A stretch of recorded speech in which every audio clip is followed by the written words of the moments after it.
Fantasy Football Universe, welcome in to another episode of the Devy Planet. I'm here with my co-host Spencer at Buckwell Sports, and today we're gonna do some digging for y'all and find y'all some hidden gems in Devy for everyone to go out there and get before your teammates or your league mates, I should say, get right after the intro.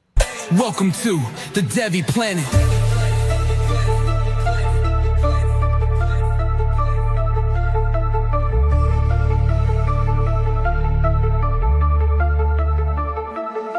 The Devy Planet.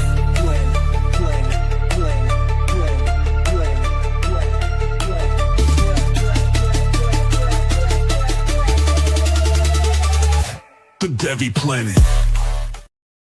Fantasy Football Universe, welcome in again. I am S.C. Romero, my co-host Spencer. Spencer, how are you doing today, brother? I'm doing great, man. We got a little under the radar show. The week's been pretty good so far, so ready to get into it, man. There you go. How's the weather out there for you? Well, it's hit or miss. Connecticut it feels like it's been 65 in June, but we got 90s on the horizon, so I'm holding out for at least 180-degree with wind day. Yeah, I'm looking for the 60. I'm in Oregon, so we're definitely coast to coast here, but it's getting some hot weather over here, and I miss the cold already. I do like the beaches, don't get me wrong, but I'd rather be bundled up in front of a fire in some cold weather as well. So, speaking of weather, there comes a decision in Devy where you have to kind of weather the storm and realize, hey, take some chances on some guys that could be top tier prospects, right? Some hidden gems, some guys that aren't really talked about as much as the other ones. Everyone knows the DJ Lagways, everyone knows the Dylan Rayolas, everyone knows the Nate Frazier's, the Cedric Baxter's, the Jeremiah Smiths, Ryan Williams, all that kind of stuff. Everyone knows those guys, and nothing wrong with it. Those are guys we're seeing it, but we want to make sure that we're giving y'all some insight on some guys that are deeper, right? I'm in some Devy leagues where they're super deep. I mean, we're going to some high school prospects at this point. It's crazy how deep some guys actually look at it and realize, oh snap, there's some gems here, right? And that's where we really want to come at. Some guys that we feel aren't talked about enough, but you need to put some respect on their name. As y'all see below the hidden gems here, Arkansas quarterback, Western Michigan running back, TCU wide receiver, Indiana quarterback, Mississippi State running back, and Notre Dame wide receiver. All these players to us really feel under the radar, but they could have some value to you. Devy's way different, right? Because you're not getting any value in college. You're not getting the scoring as you will in C2C. But at the same time, you still want to try to capitalize on your investment, if you will. So if you're in deeper Devy leagues, I don't think for us, when we did a 5-round draft, it's going to be hard for us to say these guys are worth within the 5 round. So you might go a little bit later for these type of picks, right? To actually get them in there and go. What were you thinking about? Tip, my guy, thank you for joining. I appreciate you, brother. What were you looking at when you were looking at these hidden gems here? So, I really wanted to kind of dig a little past our 5 rounds and was really looking for names I haven't heard about or I think I need to hear about more.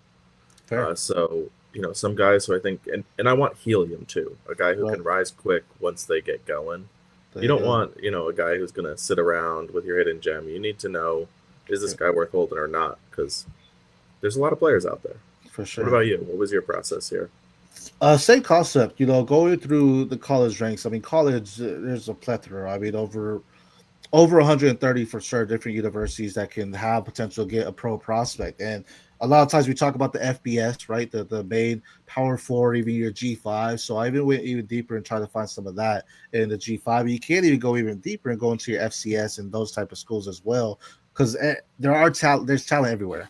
The question is, will they be able to produce that talent consistently and continue to skyrocket at that next level as well when we're talking about the pros? And that's really what we're going to get into here, because some of these guys may have the physical tools, but yet they're still under the radar, and it could be the competition. It could just be they're just below other, members of that league or that conference that they're in. So there's a lot of things that go into it. So I really tried to pinpoint, okay, what do I like about these guys, and where are some areas that they can really improve on as well that possibly makes them a top Devy asset, because they have similarities to some of the top guys we talk about. So now we're going to go in here and see what else we can do.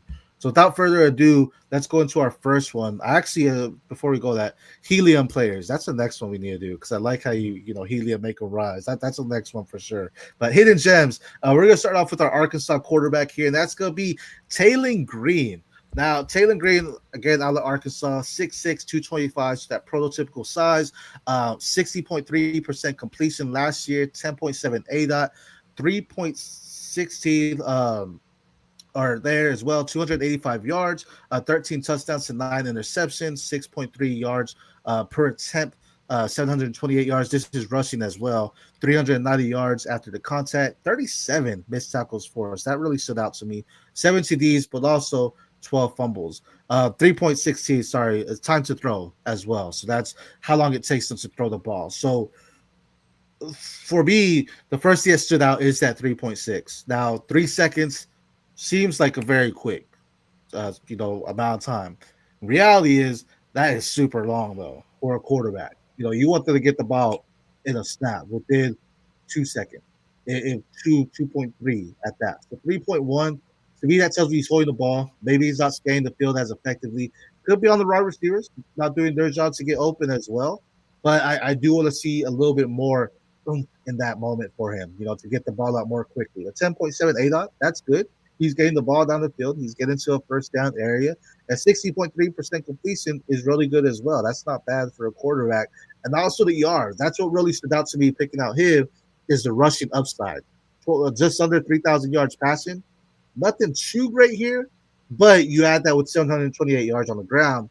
Now we're cooking. Now we're talking about 3,500 yards overall for him. 37 missed tackles forced. You notice the turnovers. I mean, right now it's 20 touchdowns to 21 turnovers, just looking at that right there. And that's something that's worrisome. So when I'm looking at him, I really thought Jameis Winston.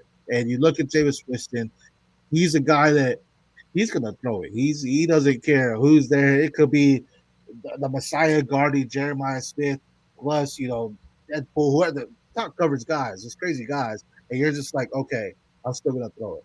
That's kind of what Taylen Green was to me. So I do want to see a little bit more hesitation, if you will. Not enough to not throw it quickly, but at least smarter reads on his point really get out there. What are your thoughts or what stands out to you when looking at Taylen Green? Yeah, I mean, I'm right here with you. I love Taylen Green. I think the thing that stands out most with him is he is a special athlete. I mean, he's not just, your run-of-the-mill guy who racks up these rushing yards, and I think that could be contributing to his time to throw. Because he will hold, he'll move around, he'll make a guy miss and hang on to it a little longer. Right. But he's sort of your raw upside guy. He's got a cannon for an arm. He can break off an 80-yard rush. Not many quarterbacks can do that, and that's 6'6". No other quarterback can do that. Yeah. So 100%. I mean, he can do special things, and I think that's when you're looking for a hidden gem. Who's the guy that he doesn't even need to produce that well to rise way up, and that's Taylen Green. And if he does produce well, you're looking at. You want your prospect who bounces to the number 1 pick. Right. Taylen Green has the potential to go all the way up to number 1 with his raw tools if he can put it together just a little bit. But as you said, he's got some things to work on. The turnovers, especially the fumbles, need to come down a lot. Yeah. But yeah, no, I mean this is a great pick here. I loved this when I saw it. Yeah, and it really came down to I was looking at SEC quarterbacks and I was like, man, we talked about a bunch of them. Again, we know the DJ Lagways, we know the Nussmeyers, Arch Mannings. Taylen Green doesn't get that love, and he really is a good quarterback in the sense of what he's doing statistically. Now, again, the touchdowns, the turnovers, that's something you want to see bring down, but that can come with development as he goes on. He's someone that he sees a gap. If his wide receivers aren't there, he's going to take that gap and run and just it's lights out. He's gone. But at the same time, he's also someone that he has no fear when he makes his throws. It's almost to the concept of or the mindset of he doesn't think when he throws. He's just like, oh, bet my guy's there, I'm gonna throw it.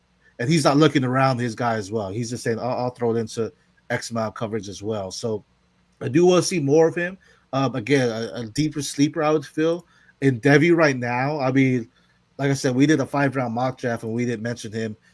It's potential that you gotta be in deep ones. He's lower on my ranks when it comes to SEC quarterbacks. In C2C, I would love him. In Devy, though, I need to see some upside. But he's someone that with that speed, he could turn around the combine and throw out a good performance. As you said, 6'6", 225. He comes out and runs a 4.4 at the combine. I could see him rising to a day two prospect just on that alone, because it's like, oh snap, this is someone that has an arm. Again, Anthony Richardson. This is someone that has the speed as well. Again, Anthony Richardson, possibly something like that. So definitely like what I see here, and we'll see what he does in the SEC this year. But when it comes to our two quarterbacks, as I mentioned, we have another one here. This one, I think, has a little bit more safeness to him as far as when we're talking about these two quarterbacks as hidden gems. That's going to be Indiana's quarterback, Fernando Mendoza, 6'5", 220, so about similar in the size there. This was one of your guys, so go ahead and tell us a little bit about him. Yeah, so he had a 67.9% completion percentage last year, which is great. The 8.4 ADOT definitely helped him out there. Sure. 2.59 time to throw, though, is really good, under that 3 threshold by quite a bit. 3,000 total yards, 16 touchdowns to 6 interceptions.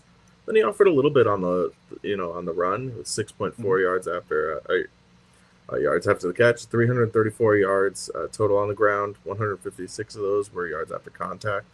He had 8 missed tackles forced and 2 touchdowns and only 3 fumbles. So they protected the ball pretty well. More of a safe player than a game changer, but I think there's upside for more here. So with Fernando Mendoza, he's transferring here to the Big Ten in Indiana. It's a great program. They held some of their talent in Surratt, so he's got a guy to throw to, which, you like he's going in. But I think there's real upside here. He's not the best athlete. He's definitely not Taylen Green, but he's a pretty good athlete. He can move around in the pocket. He can make a guy miss in the backfield if he needs to, just make that one rusher miss so he can hit his guy in stride. But he goes through his reads so quickly. And some of that might be the Cal offense, but I mean the ACC wasn't. It's not bad competition.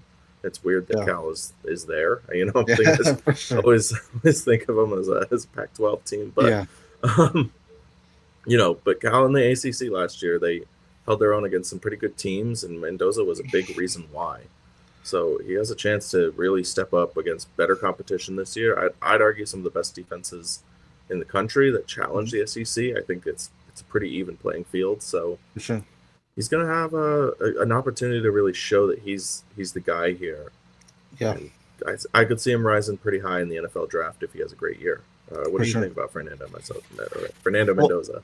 Well, I'm glad you brought up Cal going to the ACC, because I was thinking too. I was like, man, I know they're not the Big Ten, they're not the Pac-12, and ACC didn't run. And that's gonna take some time. We'll be Pac-12 fans and watch the Pac-12. It's gonna take some time to get our brain going and remembering all these teams went out as well. No, you hit a lot of great points. Again, I think Fernando Mendoza is the safer bet when it comes to Taylen Green. Like, if you're chasing the upside, take Taylen Green over Fernando Mendoza. If you want the guy that I think could potentially start as it's gonna be hard saying day one, because I don't see him as not a first round pick. Maybe if he goes in the back third, some teams like these type of quarterbacks, but he's definitely a quarterback I can see getting drafted just because his size alone, and he's more of a pocket quarterback, and just again, he's a smart quarterback. He understands. He goes through his reads. He doesn't really force it, but at the same time, because of that could push some teams off, because he doesn't really try to force it down the field as much as he can. Because I want to see more from his arm. I mean, 3,000 yards is great, but I definitely feel like he has a hidden cannon, and we just haven't been able to see that quite yet. And if we can get that unleashed in a way, he could definitely rise his stocks as well and get more touchdowns, get more yards, and everything like that. Like you mentioned, the 2.5 time to throw, fantastic.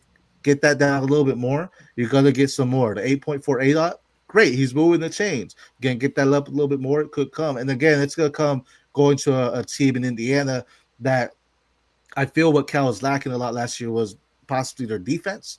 And so now you go to a team at Indiana that has a competitive defense. So now you'll get some times where, hey, they're going to give you some breather. They're not going to let someone score on them right away. It's because you have some time. The defense is going to do their job, and now you're going to get some time to rest and go out there and do your job as well. So I absolutely do love him. I think this is a great pick here. Again, someone that we didn't take in our first 5 rounds, but I could see someone taking a shot on Fernando Mendoza, maybe round 8, round 9, or in the 10 rounds or so, where Taylen Green, I think he may slide a little bit further there. But I absolutely love this pick. I think this is someone that, again, C2C, smart pick. You're going to enjoy starting him. Devy, your deeper leagues, you would want him because I think he's a safe bet. At the very least, he's a solid backup. If he's, it's going to take some time for him to possibly start the NFL, but I think he's a solid backup to have. Your guy goes down, he can come in and not miss a beat, and he's going to go out there and lead the team as well. I think he has a winning mentality, and he wants to go out there and prove it, and that's something you want as a leader there as well for it. So, Big Ten, you mentioned, competitive defenses as well. They're a little bit more physical. I feel like your SEC is a lot faster and a lot more aggressive, but Big Ten is just more physical, and they're gonna get not ran over easily. So you have more strength, if you will, in there. So it'll be interesting to see what he could do in the Big Ten there. Moving on, we're gonna go to our running backs here, though. My first one here is Western Michigan running back Jalen Buckley, 5'11", 210. Now, if you've been following me on X, I've talked about Jalen Buckley multiple times. Last year, he did get banged up a little bit, but 5.6 yards per carry, 662 yards, 434 yards after the contact. Again, he got banged up. 23 missed tackles forced, 8 touchdowns to 0 fumbles, 75% receptions rate, 98 yards, 1.2 yards per route run, 0.4 ADOT, 0 touchdowns. So first thing that stands out when we're looking at the stats for me, the ADOT. He's not going down the field and doing it. He's getting the line right at the line of scrimmage or behind the line of scrimmage when he's getting the ball. The 98 yards, he's not going to be your passing back, but he is the thunder to a J.D. Nixon, who's the other running back at Western Michigan. He is the thunder to that lightning. Nixon has a little bit more speed, but Buckley knows how to run the ball. Buckley is fantastic, has great contact balance, hits the gas with speed. He displays elusiveness between the tackles. Like, he knows how to get smaller between those tackles and hit those holes pretty good. Doesn't necessarily have that breakaway speed, but he does have good speed enough to win the foot race. Again, Jaden Nixon would be the lightning there. But I actually do love Jaden Buckley. When I'm looking at G5 prospects, he's my top one I'm looking at this point in time because I think he has potential to be a prospect that we're going to be talking about as an NFL potential, day 3 type of pick as well. What are your thoughts on Buckley here? I mean, great last name, first of all. 100%. No, I mean, everything you said is fully there. I think the biggest thing that stands out with him is that contact balance. He really just plows right into a guy and keeps going. Even if he gets hit, he doesn't get he's never stood up. So he always falls forward. He always gets those 2 to 3 yards. And that's the type of thing NFL teams are going to love to see when he starts to come out. Right. So, I honestly, I wish he had transferred up a little bit. This is going to be his 3rd year in the G5, but yeah. I don't think it's a talent question. I think he's good enough to make it to the next level, and he definitely has the power element that teams need without sacrificing too much speed. Because he's not just a straight bruiser. He's not just a get going and fall forward, for 3 yards. He does have he's got a little juice in there. He's not going to break a 50-yard run, but he's the type of guy you can get 15-yard chunk plays, 20-yard chunk plays, if he can bounce off one guy and keep going. So, for sure. Almost like a Kareem Hunt runner to me. Yeah, I like that. I mean, the size is right there, 5'11", 210. I feel that's just about spot on in what you want for a running back. And we see it here, 434 yards after contact on only 662 yards. Again, got banged up, so he didn't play the full season there, but still something you love to see because it's like, okay, this guy's going to produce. You're not bringing him down, and he's going to make sure he can move the chains as well. So I agree 100%. I would rather see him move up. Maybe he stays an extra year and moves up, but, he's got time. I think because he was banged up last year, he's going to be like, okay, I'm going to wait another year and, showcase and then I'll move up potentially. But you also have a good running back here, and that's going to be Mississippi State running back Fluff Bothwell, 5'10", 229. Tell us a little bit about Fluff. Yeah, so Fluff kind of dominated last year. Again, he was in the G5, but we had a 7.4 yards per carry, 838 yards on the ground, 516 of those were yards after contact. He had 40 missed tackles forced, 13 touchdowns with 0 fumbles, so that's great. And then, this is where it gets a little less great. He had 80% reception rate, which is good, but only 90 yards, a 0.7 yards per route run, a 0 ADOT, and 0 touchdowns. So he was a straight ground threat last year. And, I mean, what you love about Fluff is kind of everything you love about Jalen Buckley, too. I mean, he's a powerful up-the-middle runner who just pushes through guys. He was too good for the competition last year. Mm-hmm. And that's what really stood out. But he kind of has that, almost like your Georgia running backs, your Sony Michel's, your Nick Chubb's, your, Yeah. that type of bigger body who just powers through the middle. Mm-hmm. That's what Fluff does. And he can get to the edge and get going. He makes guys miss. He bowls over guys. Right. It's kind of an old school style that now gets, he gets up to the SEC. Mississippi State isn't exactly the best school in the conference, but yeah.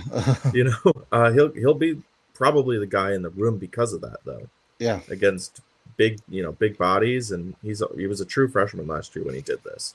And that's what really stands out to me is he's going to come in. He's got 2 years in the SEC to really prove himself. I think if he has another good year, he's going to actually be on the radar here. And with a name like Fluff Bothwell, he's got to work out. Those are the type of names that have to be on jerseys. 100%. I mean, it kind of reminds you of the Boz, right? You think of Bothwell, you think of Boswell, most it says. But then it could be like, all right, is he gonna be the Boz or is he gonna be all Fluff, right? But no, I agree. I mean, stepping up from South Alabama to SEC type of school. You mentioned Mississippi State's not the greatest, but they still compete. I've been on record saying the SEC upsets, if you will, don't really surprise me as much as other conferences. Because like Mississippi State goes into LSU and beats LSU, I'm like, all right, there's a good game, but it's the SEC. You expect these kind of things to happen. Fluff is going to add a new sense of versatility. It's really going to bring the running presence, the physicality that Mississippi State was missing in the running game much more alive now. Now, obviously, the passing game isn't there quite as yet. Just don't think he was used as much, right, as he could have been. But the A-Dot, you see that, again, he's not getting it he's getting it at the line of scrimmage or before it. What stood out to me is the first 5 or 10 yards. So if you're looking at the field, you see the line of scrimmage, you look at he's probably about 5 yards back, and then you have, the next 5 yards in front of him above the line of scrimmage. Those first 10 yards, he is explosive, he is dynamic, he is going to hit the hole with speed, and he is going to hit your guys with physicality. He is going to make sure, hey, I'm the one running the ball, I'm the one coming at you. What turned me off was what happened after that, because he didn't really have the home run speed. He has some of it, but he doesn't have that second gear. Like he could go out there and move a good, 20 yards. And then after that, though, it's like someone could catch him in the foot race. So that second gear wasn't really there. And that's something I feel can turn some people off. Being 5'10", 229, maybe shave it off a little bit to get a little bit more of that speed into it. Because I when I'm looking at the speed on tape, I'm like, man, this guy's going to run a potential 4.6 at a combine. Again, he's a true freshman, so that's plenty of time. Or was a true freshman, so that's sometimes you grow. But looking at that, I'm like, that's what he does on field might not be enough to get there if he runs a 4.6. So I want to see more in that second gear, because if we're talking about he's a goal line back, sign me up. I want him there, because if he's a goal line back, he's going to eat those touchdowns. He's going to hit everything. He's going to make sure he's putting points on the board, which becomes points for your fantasy teams. So sign me up for that. But if you're looking for someone to be your every down back, I don't know if he's there quite yet. But as you mentioned, phenomenal time as a true freshman going to the SEC. If he puts up same numbers or more or slightly less, I'm talking maybe 750, 400 yards after contact, so like that, that's still great to me. And the SEC coming from a G5, and I'm stoked. Sign me up again. 40 missed tackles forced, dude. Let's get it. But again, we're seeing more and more teams in NFL goes like a committee approach. You have your few true workhorses. So Fluff could really go in there and shine and say, hey, I'm the guy that when it gets to the 10-yard line, put me in, because I'll make sure I can push it through and go there as well. So I absolutely love that. I love Fluff. I think he can do some great things. SEC staff, man, and when we say this, we're not talking about these heavy hitters, at the Georgias or your Floridas. I mean, talk about Mississippi State running back here, and he's a good running back to put on your teams as well. So absolutely love the pick there. Now, with our next one, we're going to go to our wide receivers here. This one is going to be out of TCU, wide receiver Jordan Dwyer. Now, he's actually a transfer from Idaho. 6 foot, 195, so that's a good size to him. 79 receptions, 135 targets last year at Idaho, 58.5 reception rate, 1,204 yards, 12 touchdowns, 231 yards after contact, or after the catch, 17.1 ADOT, so he's definitely a stretch. 4.8% drop percentage, absolutely love that. 48% contested catch, that's good. and then 57 first down. So he's definitely a mover of the chains. Solid hands. He's a speedster. He can get down the field quickly. Has great concentration when he's going up after the ball as well. And he plays to me like a 6'4" stretch the field type of wide receiver. He's gonna go down with kind of like you see a Jaden Higgins, but he also has aggression when catching up for the high point. When I made this pick, it was like, okay, there you go. That's what actually he does look like when he's catching. He's gonna go up there, make sure he catches at the high point. Once he gets the hands on the ball, he has a firm grasp, and he's gonna make sure he brings it down as well. What are your thoughts on Jordan Dwyer? Yeah, I mean, I'm not gonna lie, this was a deep cut for me. I hadn't really heard much about him, and so I had to dig into the tape when I saw him pop up on our sheet. There you go. Everything you just said is fully right. I mean, he popped off last year, and a lot of that had to do with just consistent reliability. You see the reception rate, and a lot of that was because his quarterback was, throwing little lollipops 15 yards downfield, and he was coming down with it more often than he probably should have.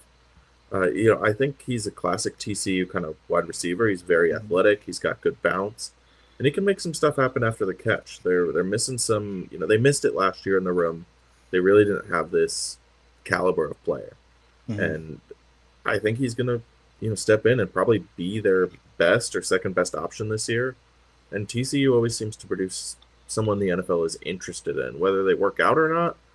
That's been very variable, but I mean, I think that they always produce a player the NFL wants, and one of them has to work out. Law of numbers.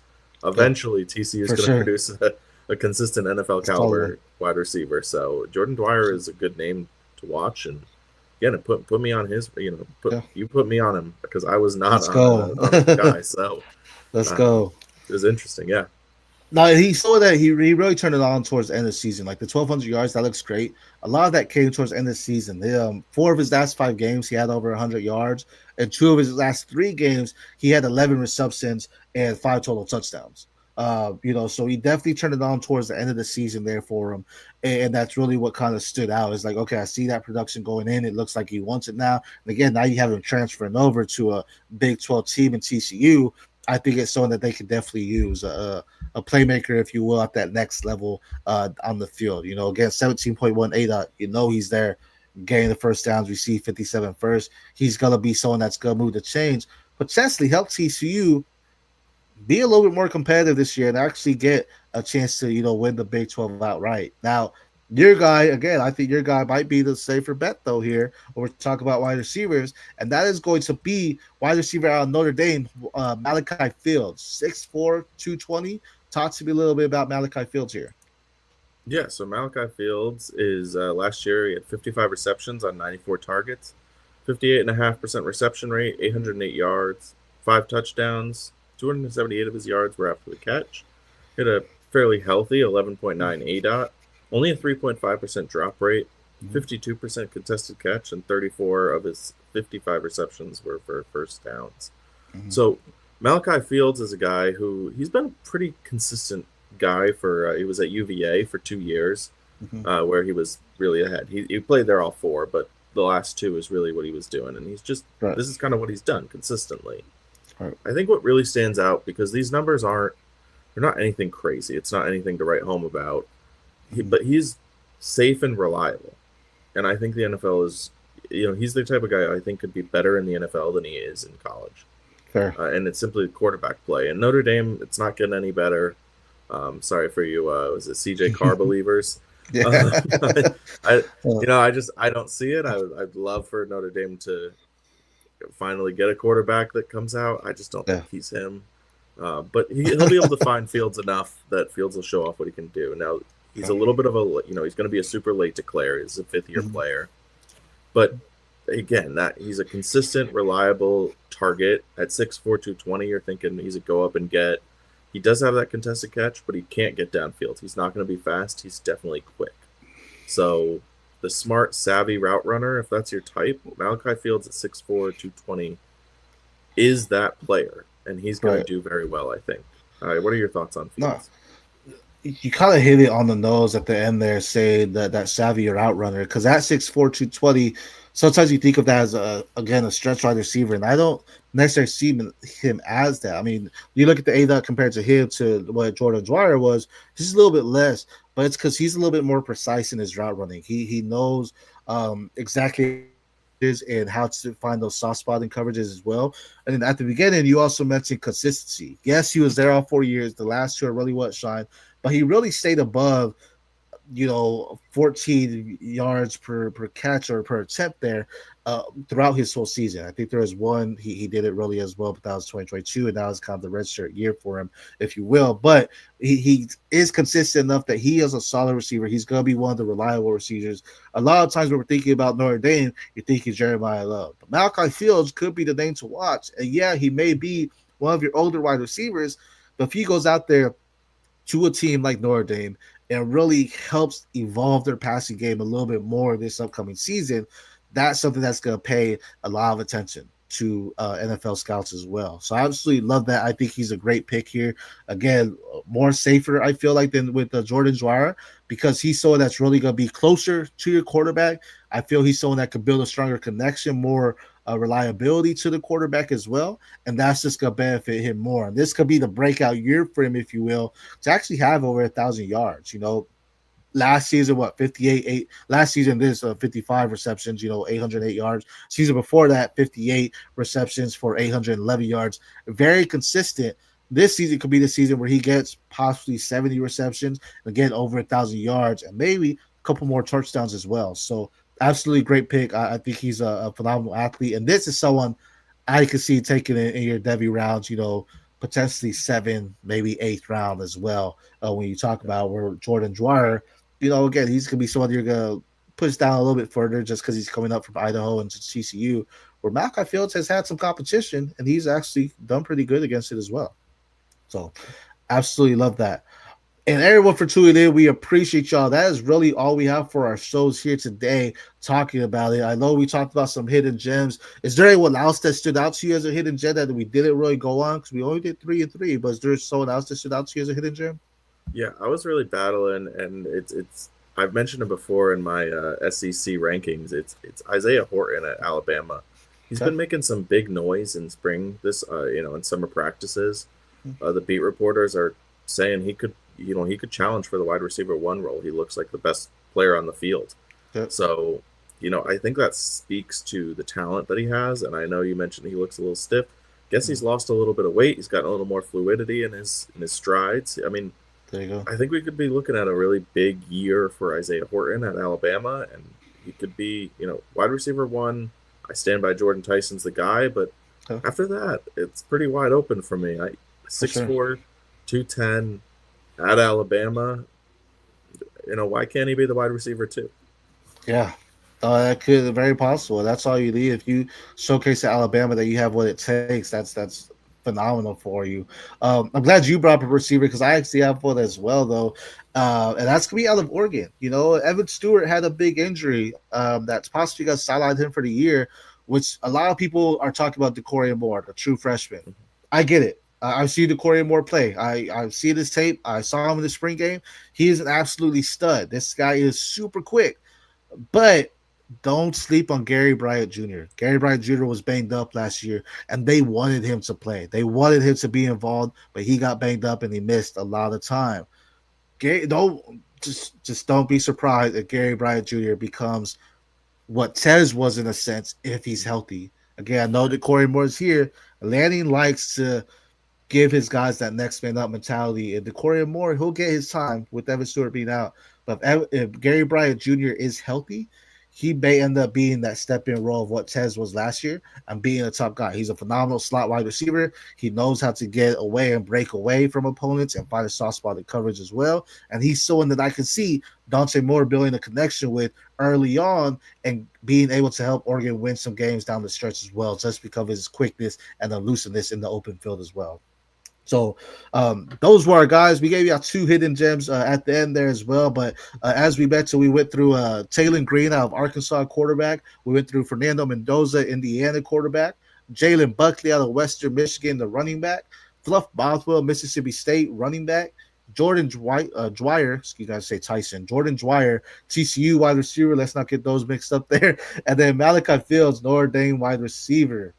Everybody, I am SC Romero. As my co-host Spencer at Buckwell Sports. Follow me at the PPR. So don't forget to subscribe. We have a lot of things coming in for y'all in the works at the FFU. So we appreciate all the support. Like, comment, find us on X, chat with us. We're here for everyone in the Devy community. Until next time, peace.